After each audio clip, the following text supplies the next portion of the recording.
Hey guys, IO Crypto Mining here. So today we're going to talk about the electrical in my shed. What was my thought process when I built the place, and how I was going to set up my outlets, what I would change, and what I would keep the same. So here we're looking at, it's a normal 200 amp panel that you can get from Menards or anywhere else. Nothing special. You see these in houses. We got right now 5 30 amps, 3 on this side, 2 right here on this side. Okay, and we got a bunch of 20s, probably a little overdue on the 120 20 amps, but it's not hurting anything. They're not taking any power.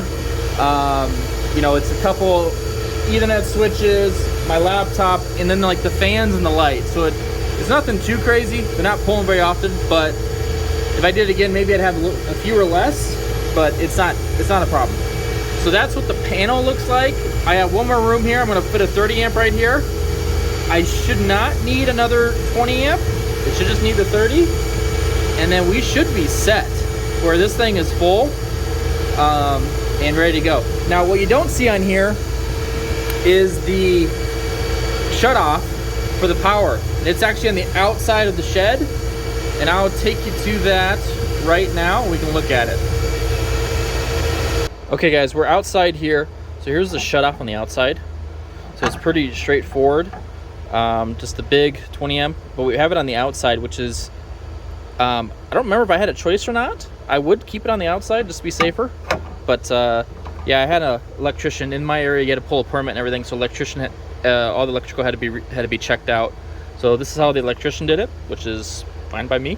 So yeah, this is, yeah.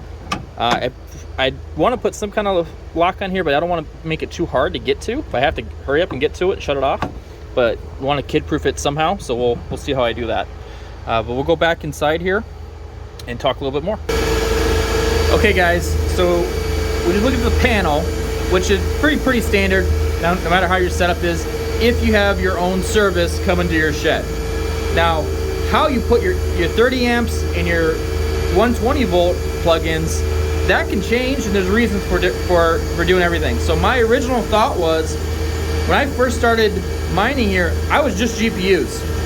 And so my thought was I was gonna, have this rack on 130 amp, add 5 more throughout the shed. So I'd have, second, third, fourth, fifth up here somewhere, and then my 6th over here somewhere.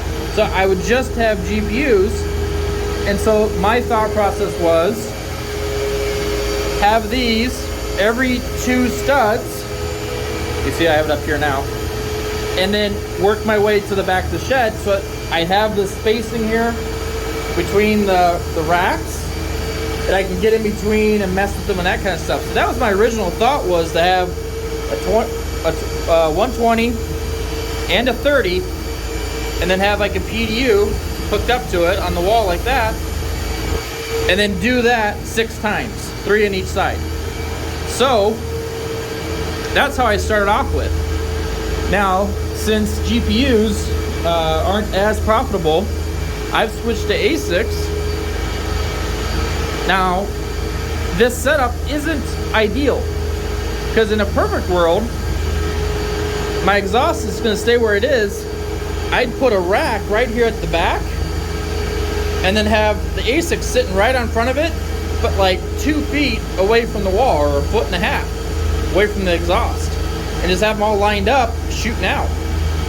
And then you'd have your 30 amps. You make some kind of beam here where your 30 amps can sit on here, all 5 or 6 of them, and so they can just drop down, and all your rigs will be right there. That's how I would do it again. I would put my 30 amps and 120s up here on the ceiling. Okay, so maybe more in the middle, but I'd put them up here somewhere to where the cords would then drop down to where I need them. Okay, where you can run them, run the cord along the top or something.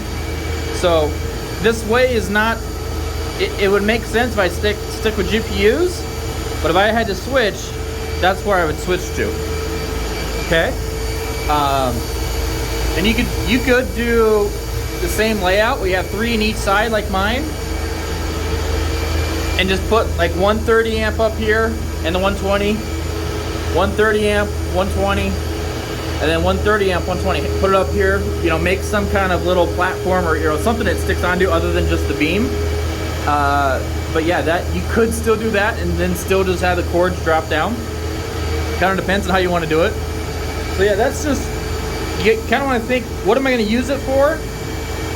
And if it changed, if I went from GPUs all of a sudden to ASICs, could I easily adapt the shed to make it work the way I want it? So I'm going to make it work. I'm going to keep my ASICs near the back here, preferably, because they're pretty hot. These are pushing out quite a bit of heat.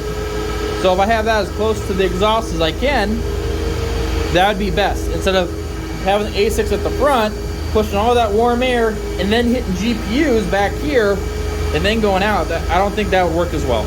So that's my thought process there.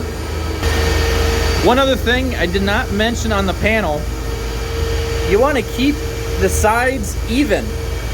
So what I actually, I had to get a hold of the electrical for the transformer out front. He wanted me to let him know when I had this thing half filled, because he needed to know if you need to switch out the transformer or not.